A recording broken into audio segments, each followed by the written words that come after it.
Falando um pouco sobre a teoria do transe.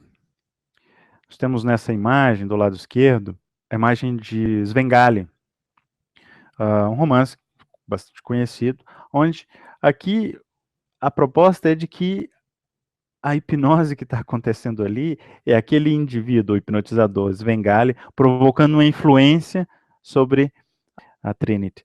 Então, essa ideia, esse conceito do século XIX era de que a hipnose como sendo um estado de transe, né, de sono, sonambulismo. Então, o sujeito ele não estava consciente, segundo essa teoria, da realidade que estava acontecendo. Basicamente, essa ideia, ela vem desde Puig-Seguir, a ideia do sonambulismo, a ideia de provocar um transe. Uma outra teoria é a teoria do comportamento dirigido.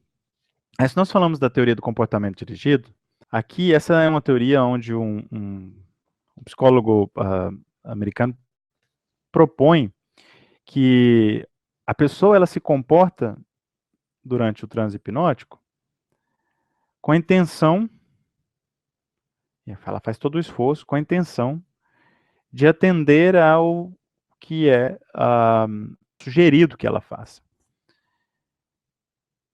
Então, muito bem. O indivíduo hipnotizado, o indivíduo em transe hipnótico, ele se comportaria, então, conforme aquele indivíduo hipnotizador sugerisse, induzisse que ela fizesse.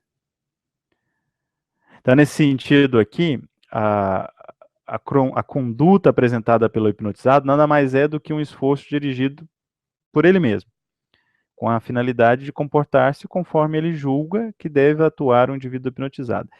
Existe já, nós vamos ver isso um pouco mais adiante, existe a teoria da dramatização na hipnose. A teoria do comportamento dirigido, que propõe White, ela está associada e é muito parecida. Então, a conduta que apresenta o paciente hipnotizado, ou o indivíduo hipnotizado, é um esforço do próprio indivíduo, querendo comportar-se de uma maneira que ele vai identificar como sendo, como ele deveria comportar-se num contexto de transe hipnótico. E que as respostas ali, naquele momento, daquele transe hipnótico, as respostas que estão envolvidas naquele estado de consciência, nada mais eram do que expectativas que já eram implícitas do próprio indivíduo hipnotizado. E que ele acreditava que era o que o hipnotizador, o hipnólogo, estava esperando.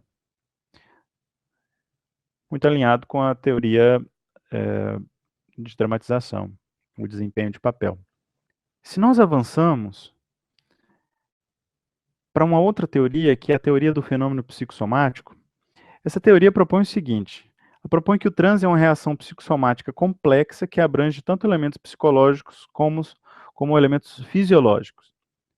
Fisiologicamente, é um processo inibitório que parece estender-se aos centros corticais, resultando numa diminuição da sensação de realidade, alteração da consciência das sensações, das imagens do corpo e também uma liberação de ações motoras. Olha, aqui, nessa definição do processo inibitório e diminuição da sensação e alterações da consciência, das sensações, nós estamos falando de algo muito similar ao que Pavlov já sugeria.